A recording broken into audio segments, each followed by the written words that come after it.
witches and Lily. Hi, hello, welcome back. I didn't hear her before, but like once Will was like, "Do you hear Lily? Like she wants you," and I'm just like, "No, I didn't hear Now her I at all." do. And now I fucking do. Now I can't get her out of my ear. I can hear her right now, but she's not usually this loud.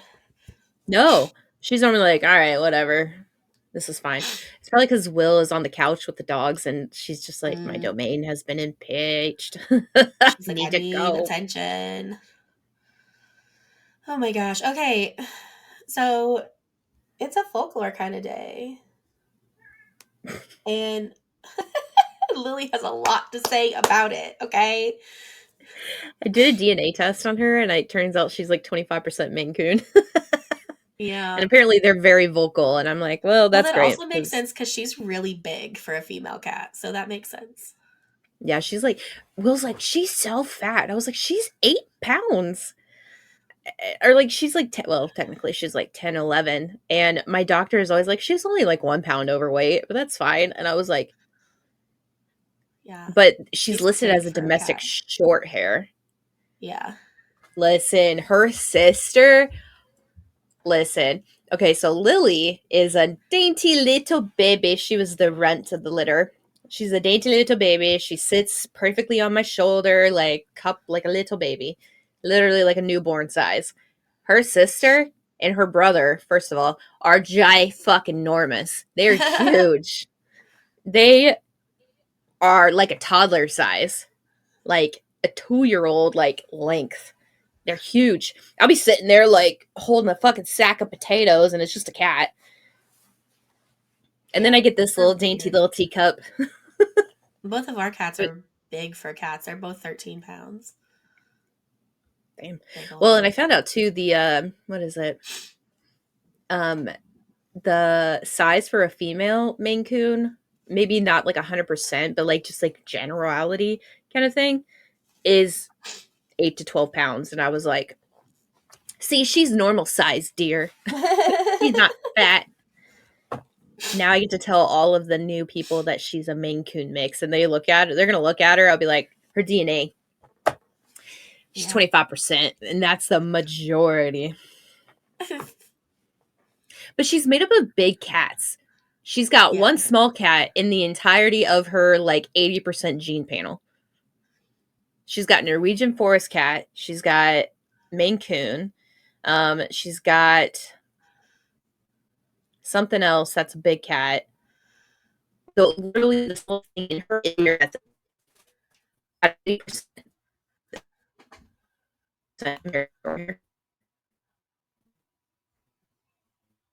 What's happening? Oh no. Is my internet?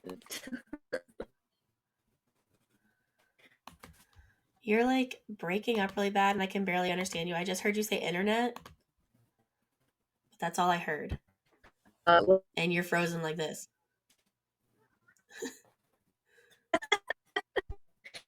that's great. Um, Goody. Now your voice is caught up. Oh, there you are. I was about to take a picture of it and Hello. it went away. I my internet went from red to green all of a sudden, and then it That's went so from green bizarre. to red, which yeah. But anyways, the smallest thing she has in her is the American short hair, Mm. and that's like 10%. So she's just a baby. She just won't shut the fuck up. Will's like, she's so talkative in the morning, and I was like, yeah, because she literally fucking prowled all night long. She's ready for attention. Yeah. Because she'll sit there at our door, like we'll be in here playing a game or something. She'll sit at our bedroom door, just watching. You turn around and she's in your ear, like meowing. Then when we finally like get up and go to bed, she gets in there. She waits till everybody is in their spot. She'll sit right next to me, like she'll sit, she won't do anything, and she'll wrap her tail around her paws and she'll just sit there. And then when we start drifting off to go to sleep, then she'll get down and she'll go out the door, and then we won't see her all night long. Anytime we have to get up, we'll go see her. she'll be just chilling by the window, just looking outside. Cats are And weird, then in man. the yeah, and then in the morning, it's like she knows when we wake up because I'll roll over and she's like right there, like, hi, Hi, hello, hello. it's time for breakfast. Feed me. Yeah. And then she gets up there and then she's just like, okay, I'm here. I'll cuddle you. And I'm like, I gotta get up in 5 minutes. And then she's just like, love me. Yeah. You had all fucking night to be loved on, and now you choose 5 minutes before I have to get out of bed to fucking be loved on? Okay. You shithead. And she just starts meowing in the background. Oh my gosh. Okay. Okay. Anyways, I am folklore. gonna Norse. start. Yes, we're still going through the like realms, Realms. worlds I call them of realms Yggdrasil. because they're all a part of the same world. Yeah, like Yggdrasil is Yeah. the world, and they're all like, The yeah, branches of the tree. yeah.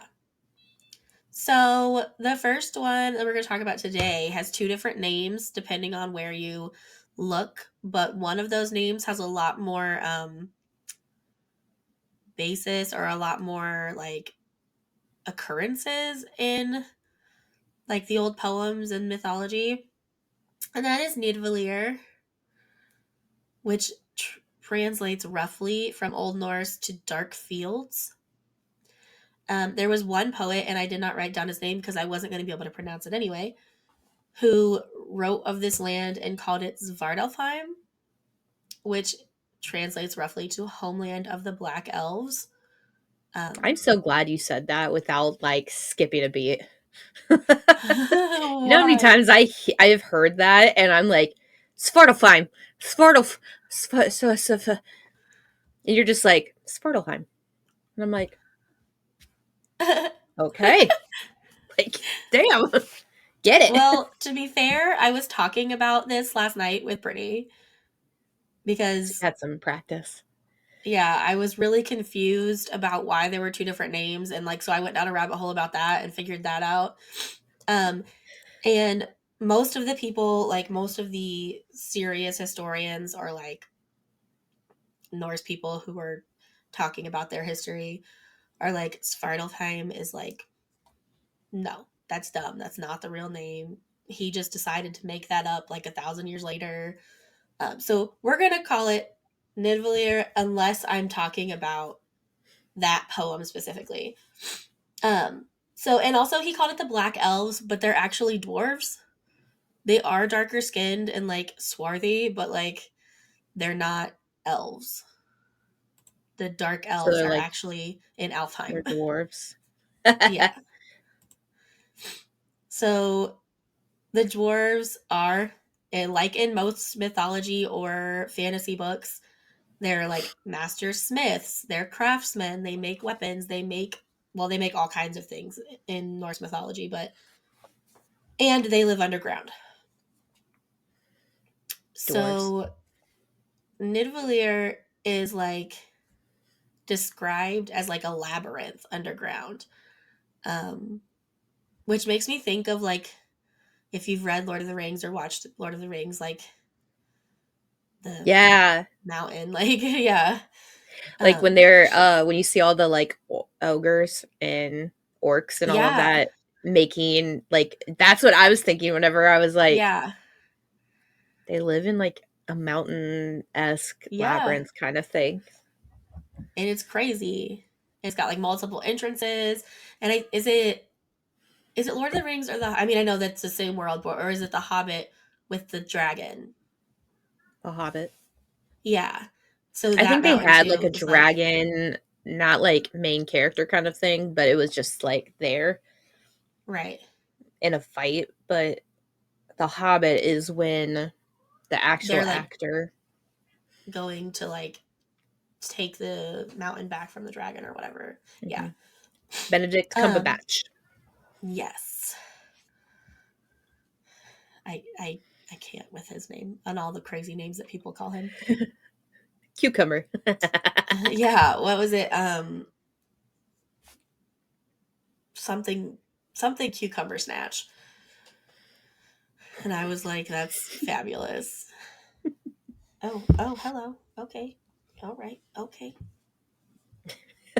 Um, so Nidvalir is said to be located in the north, and they say the north a lot, but like that's been roughly translated to like the top of the tree up by Asgard, which is interesting because it's underground. But whatever. um it I'm gonna come back to that later.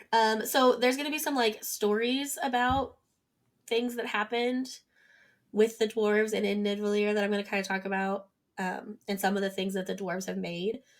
But this one cracked me up because it has Loki in it, and we know how I feel about Loki. So I love apparently one Loki. day Loki was just feeling mischievous or mischievous, Always. however the fuck you say that word. And he just cut off Thor's wife's hair. Her name is Sif or Sif. I think it's He just stiff. cut off her hair for fun, shits and giggles. Cut off her hair. Um, Thor was pretty pissed off by that. The exact quote is, "Thor seized Loki and would have broken every bone in him, but Loki was like, I'll go to Nidvalir and get you this to make it better." Um, so he goes there and he finds the dwarves and they make new hair for Sif. But they also make two other things while they're there. They make I'm gonna fuck this one up. I did not look up the pronunciation for either of these. Skidbladnir, which is an unsinkable ship, and Gungnir, which is a deadly spear. Um, and then he keeps going into the labyrinth, right? Because he's like, "What? They can make all this cool shit. I want all of this cool shit. I'm gonna see what else they can do." So he keeps going into the thing and finds the brothers Broker and Sindri. Oh, I love Um, them. yeah, Sorry. so they're like the best, right? They are the best of the best. Oh my god, I love them Yeah. so much. They're great characters in God of War. Okay. They're Well, and amazing. Sindri is like in that poem that calls it Svartalfheim. They call it the land of Sindri. So like he's like a big important one. Um, so he finds them, right, and being Loki, he's like, "You could never make anything as good as this," and like being a little shithead.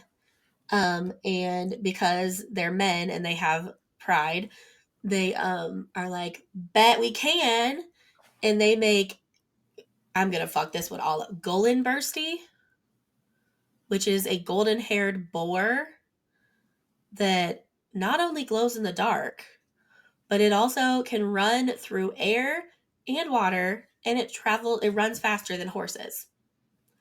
So they made that.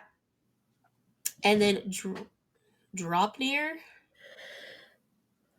which is a ring, and every ninth night this ring turns into 8 identical rings. Emily's like What? salivating or something. I don't know what's happening. She looks super excited. I was looking at Oh, Chaos. the cat. He's being Because an he's idiot. like, Yeah. I was listening and then I'm like, the fuck are you talking about? 8 rings? What is he Why? eating? What is happening? Do you see him? See, that's What are you doing? I'm gonna kick you out if you can't get it together. Anyway, um, yeah. So there's Dropnir, which is a golden ring, and every ninth night it sprouts 8 identical rings. What's I happening? know, I hear her.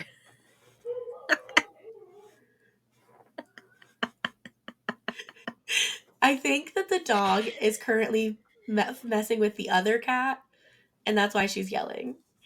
But anyway, they make the ring and the pig, and then they also make Mjolnir. Mjolnir. I practiced saying that last night because I was like, I can't ever fucking say this. Anyway, they made that. So Loki comes back to Asgard and he's like, "Look, bro, I got you some new hair for your girl since I cut it off."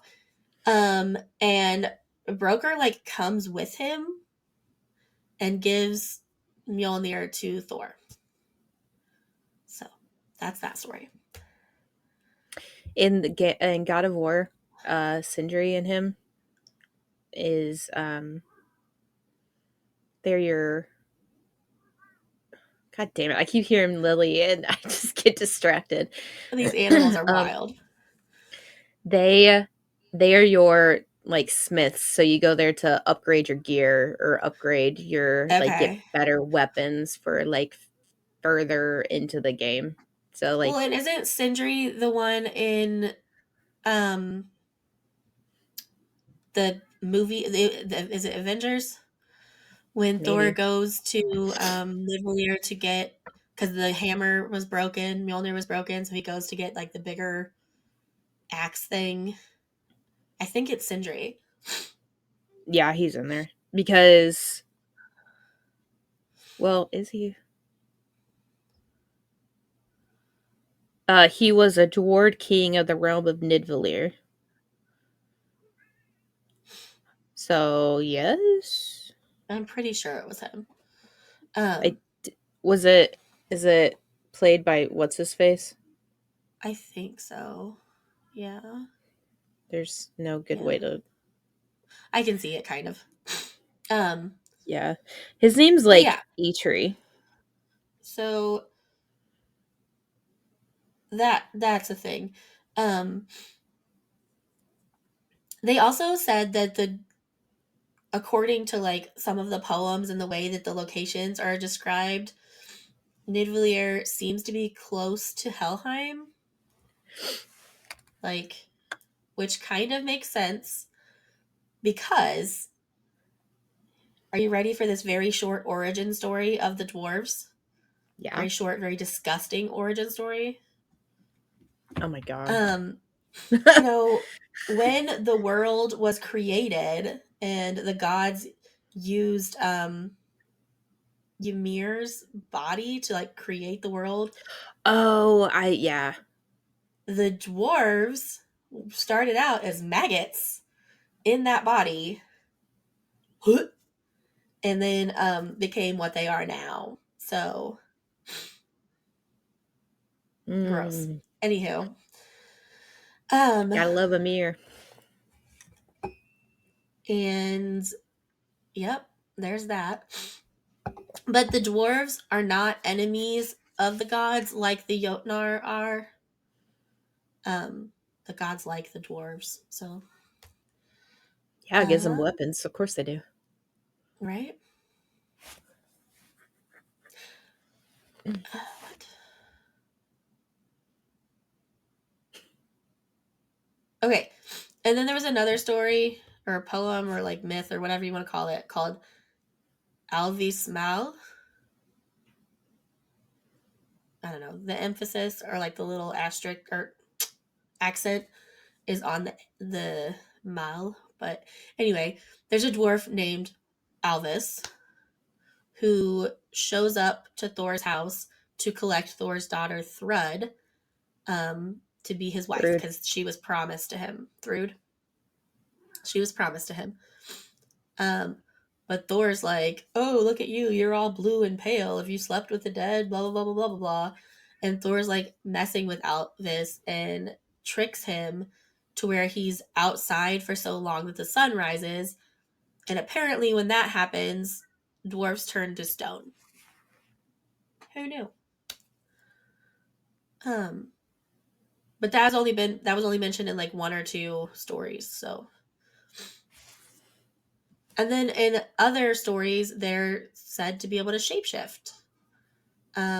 There's a story of a dwarf named Andvari who Loki is trying to catch, and he turns into a salmon to get away from Loki. And then later in that same story, there's another dwarf named Fafnir who turns into a dragon in order to protect his golden treasure. So, those are some other like myths or things about dwarves. And then pop culture wise, the most famous depiction of, or the most famous recent depiction of Nidvalir was in the Marvel Cinematic Universe, where in Avengers Infinity War, um, Thor goes to Nidvalir to have a new weapon made after Hela fucks up Mjolnir. Um, and in that depiction, Nidvalir is like a neutron star, but that's not quite true to um yeah, Lily said it's not true to the mythology. She said that's incorrect. So She's very opinionated. I hear that. But yeah, so that is Nidvalir. I have much less about Alfheim, but I'll let you talk about Whichever whatever one you're you're going to talking talk about. about first. All right. So so my two realms are Niflheim and Muspelheim. So they are kind of the opposites of each other. So we're gonna do Niflheim first. So it's one of the 9 realms in the Norse mythology. It is the world of ice and cold. Um, so it's not a lot is mentioned about Niflheim other than that it's like the land of the mist, which is what its name translates to. So like, and a lot of people will do Niflheim. So there's a lot of different pronunciations. I just need somebody I actually from that region with like Norse knowledge and pronunciation guides to tell me exactly how I need to say it. Um, but it literally means home of the mist. So it is this place is actually what brought the first giant to um, the world, Emir. So he is the first giant of the world, and then it also brought forth the first of the Aesir gods.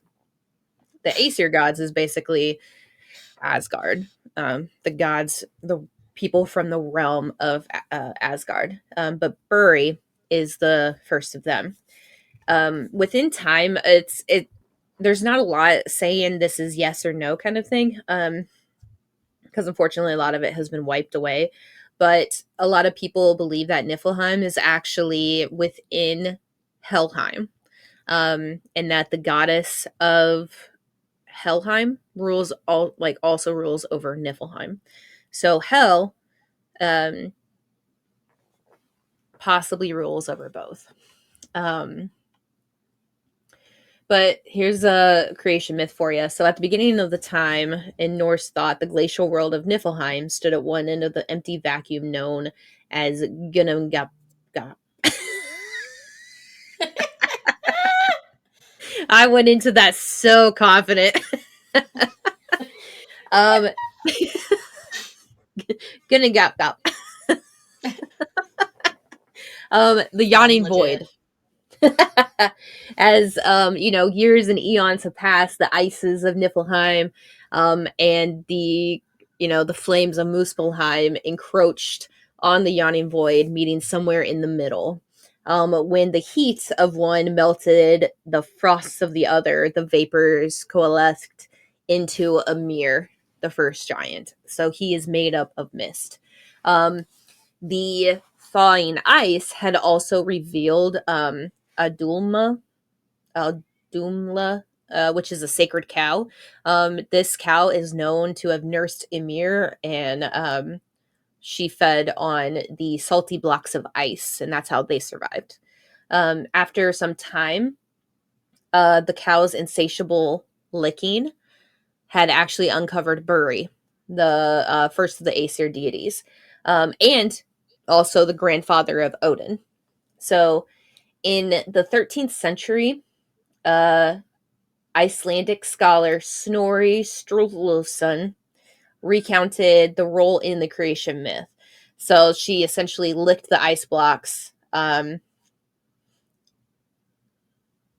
and she continuously licked them, um, then came forth from the blocks in the evening, and man's hair in the second day, a man's head. The third day, the whole man was there. His name was Buri. He was fair of feature, great and mighty. He begat a son called Bor, who wedded the woman named Belsta, daughter of Boltthorn the giant, and they had 3 sons. One was Odin, the second Vili, and the third Ve. Um, so actually, fun fact, Buri and his sons eventually killed Emir, because Emir became a cruel and greedy monster. Now, here's the thing. I don't know if this is one-sided. There's probably sympathists out there that say this actually didn't happen. This is just, like how some white people will sit there and say, like, oh, it didn't really happen like that. That's just like Yes. sympathies for the slaves kind of thing. And it's like, no, like this shit really probably did happen. So a lot of people are like, oh, he probably wasn't that greedy. He probably wasn't a monster. Like Odin was a monster. We know that for whatever. Anyways, I'm not here to tell you one way or another. This is what I'm reading. But then, after they dismembered him, they filled the emptiness of the yawning void with his parts. So they created the earth, sea, and the sky. Yay. Gross. Anyways. um, so also in this poem or the story kind of thing from the scholar guy, he also recounts how Odin came to appoint Hel as the ruler of Niflheim. So it began with the discussion of Loki and the monstrous children that he had sired with the giantess Angerboda. So the children Fenrir, which was the giant wolf in Norse mythology, Jormungandr, which is the world serpent, and they were both threats to the gods and the Aesir themselves. So when Odin learned of Loki's children, he went to Jotunheim. What? Did you say Fenrir? Yeah. Is that where? Did you not? That's probably where J.K. Rowling got Fenrir Greyback because he was a Probably. werewolf, Hmm. So Fenrir is the giant wolf, and he was actually the child of Loki. and he's like a Loki, bad yeah. guy. Like, okay, when we start talking about Asgard and Ragnarok and all of that, then I think it's going to kind of come to point like why Okay, he's considered the bad guy. In other terms, I don't think he's really that bad of a guy, but also I really like Norse mythology, and I also played God of War, so like you have to play like a specific side of God of War. At least in Ragnarok, you have to play like a specific side. You can't like choose. Um, and then you see like how the story they want about like the story that they want you to see. I don't know how much they took away from Norse mythology and like how accurate it is. The only thing I really take from it is right. like the people that I know and like how they pronounce things. That's really all I go from. But I don't think Fenrir was really a bad guy. I don't think he was really bad. um, but Jormungandr, which is the giant serpent, do you ever say serpent with an F instead of the P? Serpent. No. Because when I heard serpent from like somebody like a Korean mouth, I was like, they're saying that wrong. And then when I look at it, I'm like, no, they're not. I am serpent, the world serpent. Um, but yeah, anyway, so when Odin learned of this, he traveled to Jotunheim to expel them, to get rid of them because they were going to be too powerful. And then during this, journey and the expulsion from the world, I guess, this is when Odin took Hel and was like, "Go rule over the dead. This is where you go. This is where you belong." Um, Now, Niflheim was actually reimagined in the Marvel comics, and also, like I said, God of War video game series. So it was brought forth in Thor Ragnarok. It was the site of Hela's banishment. So this is where Hela went to um, when she was like banished. Um, and then right after Odin died is when she like returned, and then that's when Asgard and Ragnarok happened. Um, so, but in God of War, and this is where it's kind of weird because like it is the world of mist, but it's like poison mist in God of War. So like you have to, there's a lot of trials and tribulations that you have to go through within the mist, and you have to have like specific things to help you survive. But and there's like a small section that is of ice. So it's kind of both, but it's not like as accurate to Norse mythology as like people would like it to be, I guess. Um so there's I that. feel like it's But hard when you're like trying to make a game out of it to make it, yeah, because like you're gonna have to put in extra like obstacles to make the game difficult. Like, yeah. Um and you got to make it fun too, which is the thing. right. Um so and this is something too that I've learned from the God of War games, and I don't know how accurate it is. There is a story behind it, but I don't know how true it is. But there is a person who, uh, I don't know if I think she's not from no, I think she's not from Niflheim. I think she's actually from, maybe she's from, Lily, shut up. I think she's from Asgard in a way, but her name's Sinmara. Um, She is a giantess, and she is also known as the consort of Sutur, the Lord of Muspelheim, which we'll talk more about him here in a second. But she is actually the wife of Mimir. Mimir is an Aesir god, and in the God of War series, he's a headless dude because he gets beheaded by Odin. Odin beheads him, and then he's also kind of like your guide. Like you attach him to your thing, and he tells you like, hey, maybe we should go do this. Like, hey, I feel like there's something over here you should check out. It's kind of like that guide kind of thing character. He's really funny, and he talks in a Scottish accent, so he's just hilarious to deal with. But in Norse mythology, he actually was like the knowledge kind of person of the Aesir gods. He was known for his wisdom and his knowledge of everything and all of that. Um, but during one of the wars between the Aesir and the Vanir, he was actually beheaded by Odin, and Odin would carry around his head so that he could recite the secret knowledge and like counsel him on all his stuff. But Mimir's wife is Sinmara, and Sinmara has a special relationship of some sort, consort, whatever, of the Lord of Muspelheim, which is the fire giant suitor.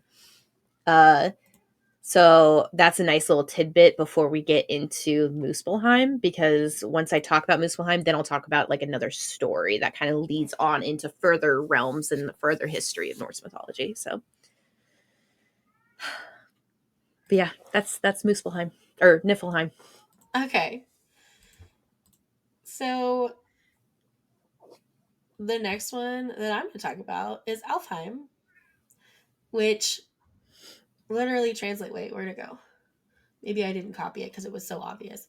Alfheim literally translates into home of the elves. um, so this in some stories is called the realm of the light elves. But actually the light elves and the dark elves both live in this realm. Um, because the dark elves are not the dwarves. There are light elves and dark elves.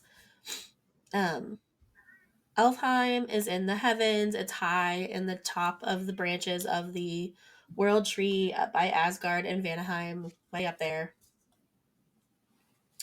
Um, it's described there's not a lot about Elfheim, so this is going to be fairly quick. But there it's described as a bright, beautiful, and luminous place.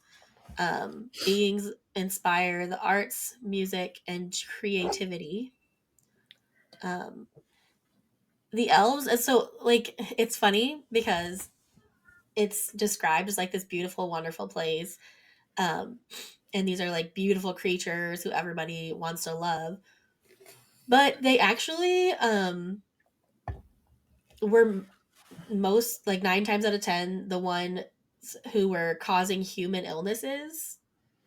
So they would cause these human illnesses, and then they would be like, if you do this sacrifice, we'll heal you. Um, so basically, America, like, it's like bio warfare. They're like, we're gonna make you all sick so we can charge you lots of money or whatever to heal you. That's Um, like the beginning. That's like a fairy trap. right, Like a like, fairy circle. Like you walk to a fairy circle and they're like, haha, you're cursed. Do all of yeah, this and we will heal you. right, like, it's just, it's a hot fucking mess. But anyway, they do that. Um, Humans and elves, unlike dwarves, could interbreed, so they could have like mixed babies. Um, and those babies were often like, they had something on their, some kind of appearance modification, for lack of a better term, something that looked not human.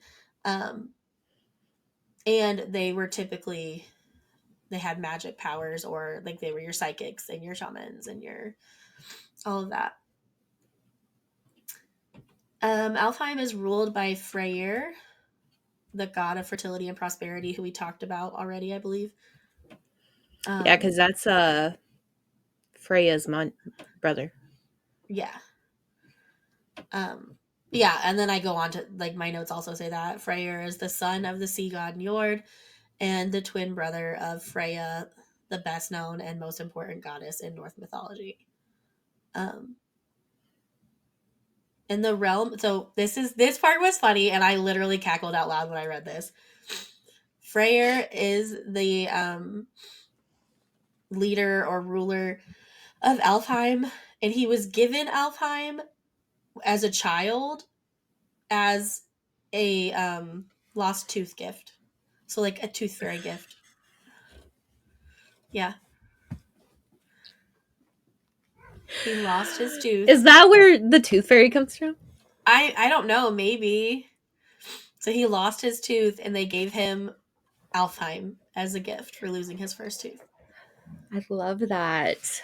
Right? I Mom, was where was my cackling. world? Right? I'm saying I I don't got have like a a world. quarter, bitch. Right?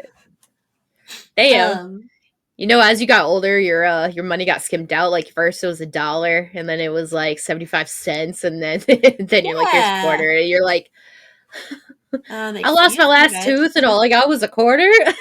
bitch. Well, and then like the tooth fairy in pop culture, there's so many like creepy, um, like, I don't know, iterations, for lack of a better term. Like, I can't think of what show it is right now, and Brittany's gonna be yelling when she listens to this and hears me talking. But there's one where the tooth fairy eats the teeth. Oh, I think it's Teen Titans Go. The tooth fairy I haven't like seen that show in so long. eats the teeth. Anyway, that was a Here, I'll little help you. offshoot there. Um, Now I'm going to talk about a couple of pop culture things, and then that's all there was about Alfheim. I'm sure that there are beings that we will talk about later, um, that come from there, but that was all that there was about the realm. Alfheim was prominently featured in the video game God of War, um, It was Teen and it was Titans one. Go. Okay, yeah, that's what I thought, but I couldn't remember for sure. So thank you. You're welcome. Where Go ahead. players explore the realm as the warrior hero Kratos. It's Kratos. Greek. Um, Spoiler and it was a alert, he's the place. god of war in It was Greek a place of mythology. constant warfare. Um, and That is then such a good in game. God, I see, want the to play more it you hear again. me talk about it, the more I'm like, I want to play it, but then I'm like, no, I don't. Please. No, please. It is so good. And here's the thing. And Will, and I told Will, I was like, well, I want to play like the God of War, like the 2018 one, like the most recent one at that time. And he's like, no, you have to go all the way back to the beginning. And so he literally made me play every single, not every single one, but like the important ones, not spin-offs, but like the most important Yeah. games. And it once I like finished the very last God of War game in like the Ragnarok, I was like bawling like a baby because the storyline, the way it was, the way it Yeah. played out, everything. It's like it was mind blowing. And then when my friend was like, "Oh, I love this because I love Norse mythology and like that's all I'm playing," and I was like, "I don't care if you like this. You need to play this. This is going to make you like appreciate what the game developers did all of these fucking years. Like they literally like Right. played the games, then revamped it into a different but like same story. It's so good. Like please, if you do it, PlayStation 4's got all of them. Do it. I don't have a Do it. PlayStation. Okay, well, you know what? I will that's something will happen. I'll do it. Like you got to play it. It's so good. Oh my Oh gosh. my god. I don't care Okay. if you don't play it. Like have Brittany play it and you watch. Like it's so good. Something. I will record me replaying everything and then you can watch it. How about that? There you go. Okay. Oh my god, it's so Heard. good. Oh my gosh. The other one I wrote down was in Marvel Comics Thor, not in the movie, Mhm. but in the comics. Um Alfheim is described as a wondrous place with springs of wine, trees that produce candy fruit, and endless gardens. And in addition to sprightly elves who commanded flying machines in the Thor comics, Alfheim was also inhabited by fairies, pixies, unicorns, and other fantastical creatures. So they're like describing it as like a fairy wonderland, like the spring court fucking fairy wonderland. So I'm gonna see if I can pull up like the beginning scene, not the scene, but like from God of War. Uh because the look on it, or not the look, but it looks magical, like when you see it. Like it's just beautiful. Okay.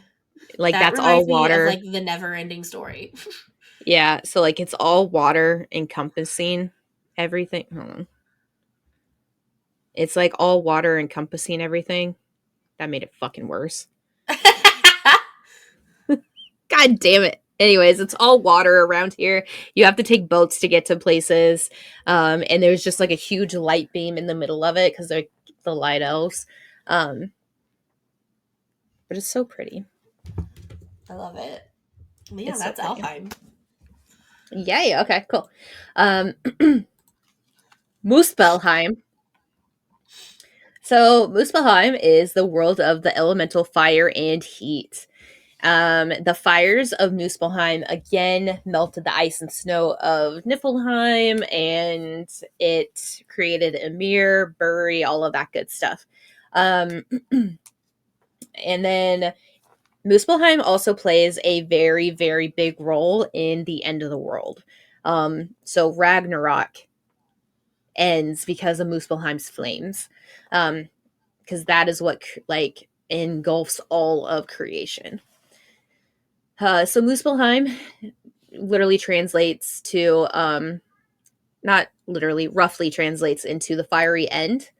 So it's kind of like the end of the world kind of thing. So home of the fiery end is what it is. It's also it could also have been named like that because it was the fire giant Surt or Suter. He was fated to lead a band of fire warriors from Muspelheim to Asgard during Ragnarok to destroy everything. Uh, so origin stories are literally the same as Niflheim with the Emir, Adumla, all of that kind of stuff.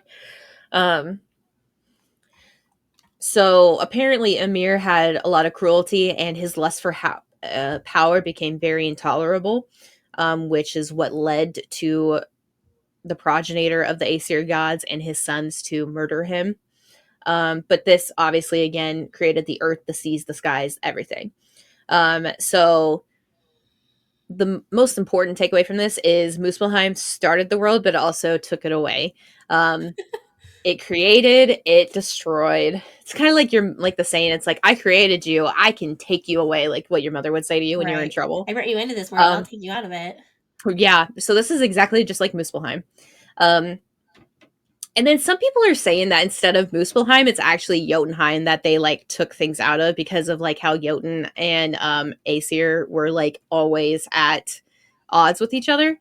Um, so yeah, but according to this little um, excerpt from something, it says, "In this din shall the heaven be cloven, and the sons of Muspel ride thence. Suitor shall ride first, and both before him and after him burning fire. His sword is exceeding good. From it radiance shines brighter than from the sun. When they ride over Bifrost, then the bridge shall break, as been told before. The sons of Muspel shall go forth to that field which is called Vigridir. Thither shall come Fenris, Wolf also, and the Midgar serpent. When Loki and Hymir shall come there also, and with him all the Rime giants, all the champions of hell follow Loki, and the sons of Muspel shall have company by themselves, and it shall be very bright." Um, so, and then the molten lava of Muspelheim will then consume the world, returning to the nothingness of the yawning void. So before I get into the story that kind of prompted why I wanted these two worlds, thank you to God of War again for this. Um, so in pop culture, Muspelheim also came into Marvel Comics in the Marvel Cinematic Universe. So this realm was featured in 2017 Thor Ragnarok, which Thor visited Muspelheim to confront the fire giant Surt. Uh, the realm was depicted as a bleak world made up of dark caverns, flowing lava, and sulfuric vents. During the film's climax, Sutor returned from Muspelheim to conquer Asgard with his flaming sword. And then Muspelheim was also in God of War, where it was once portrayed as the region of lava, flame, and smoldering rock. And there is a giant there that you have to talk to and convince to kind of help you with Ragnarok and help you convince like this needs to happen. Um, so the story behind Ragnarok, which I probably shouldn't get too much into it, but like it's just perfect for the worlds that I have. Um, so it's called the power couple. Some people call them the power couple. So Sinmara and Suitor, they were consorts together. In the game God of War, if part of his heart and her heart came together, neither of them would, or like she would die, but he would have the power to do Ragnarok. And he loves her. It's like a love story in the game. He loves her so much, he does not want to see her die, but that's why they can't be together because of like, if they're together, then like the end is happening. But he like, so he keeps his distance, but he loves her from afar kind of thing. And, like it won't work out, like her heart has to go into him to make this happen, and like it's a big huge thing, and it's a huge love story, and it's really cool and neat to see like these damn Odin, I know you don't want to talk about Ragnarok, but shit. He's like, you're not talking about me. Oh my um god. but so it's really cool like how they kind of mix like parts of like Norse mythology together to make is she yelling? You did it. um so it's cool how they like mix Norse mythology into creating this kind of story kind of thing. So what's going on is that Sutor, whose name translates to black or swarthy one, is a fire giant or Jotun in Norse mythology. He reigns over Muspelheim, the realm of fire, a place described as a scorching torrid land in ancient poems. Um, there is an old poem from the poet Edda. Um, Sutor is prophesied to lead the sons of Muspel in the Ragnarok, the end of the world event. He takes his flaming sword, which is brighter than the sun, and at the time of the Great Cataclysm, he is destined to set the world ablaze, fighting the gods, eventually slaying the god Freyr. But it's not all destruction. His fire also cleanses the world, allowing a new one to rise in its place. So it's kind of like karma. Not karma, but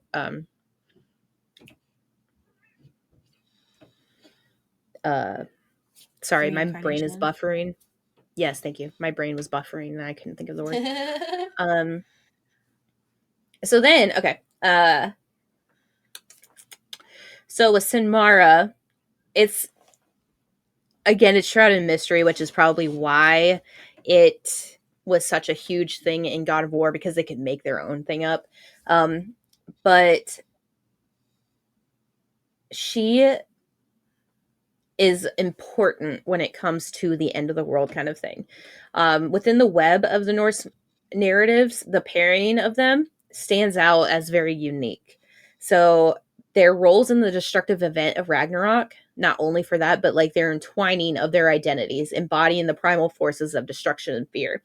So their bond, despite not being very detailed in the ancient texts, it sparked numerous interpretations, each adding a new layer to their story and transforming them into the power couple of Ragnarok. Um, so the relationship between Suter and Sinmara isn't explicitly defined, but their pairing in later interpretations has seen them as a formidable duo. So Suter's role is clear. He is the one who brings the fiery end of the world. But for Samara, her part in the apocalypse is subject to a lot of speculation, because there's not a lot of references of Samara. The most we know is her possible place in Ragnarok, but also that she is the wife of Mimir. But with Mimir without a head and Mimir being attached to Odin's body, it's kind of like, okay, well, I guess now she can go gallivant off and do whatever. Um, but anyways, her association with a weapon that it's the weapons that I don't know how to Leviathan. Oh, I think it's like Leviathan. I think that's literally what it is, Leviathan. Um, Levatine or something. I don't know. Anyways, it has its own mystery surrounding it, but it suggests that it's a possible pivotal role in the apocalyptic event. So some interpretations suggest that this weapon could be the fiery sword wielded by Suter during Ragnarok. Um, and the only way for that to happen is if they basically like combine themselves to bring about end times. Um, so they basically represent that destruction and that dread that the times are near, the end of times are near. Um, so it's kind of like how Zeus and Hera represent ruling power and marital conflict rather than destruction. These guys encompass love and fertility. Wait, hold on. Oh no, they don't. Sorry. That's what happens when you skip ahead. So these guys, uh, damn it, Lily, they symbolize destruction and rebirth. Um, but it's not as like because their relationship is so shrouded in mystery. Probably because a lot of the paganism, like heathenness, kind of stuff from a long time ago was actually like wiped out by like incoming like Christianity and the new wave of religion. But um a lot of this just it's left up for a lot of interpretation, and it really just depends on like what you believe in. So like the neo-pagan interpretations are going to be a lot of different than like the typical Norse interpretations, all of that. um so and there's a lot of debate around it as well, because they're like, are they really a power couple, or is this just like how they were destined to be kind of thing? But they essentially are the people who bring on the end of the world, through whatever means necessary, regardless of if it's through like a relationship, consort, anything. Um, of that nature. But regardless, they bring about all of that, and it all starts with Niflheim and Muspelheim. Nice. So Interesting. yeah. Uh I'm still really confused about the whole hell and like Helheim, so I'm really interested about learning more about Helheim because Yeah. in a lot of things they're just saying that Niflheim is located within Helheim, like, and that's why hell presides over that. But that's just because there's some texts that say that, but then there's Mm, other texts that say that's not the case. So, and they're both from like ancient like poets and all of that. So, intriguing. yeah. But yeah. So that concludes our folklore episode on Svartalheim, Nidvalir. I mean, Alfheim, Muspelheim, and Niflheim. So until next time. Bye.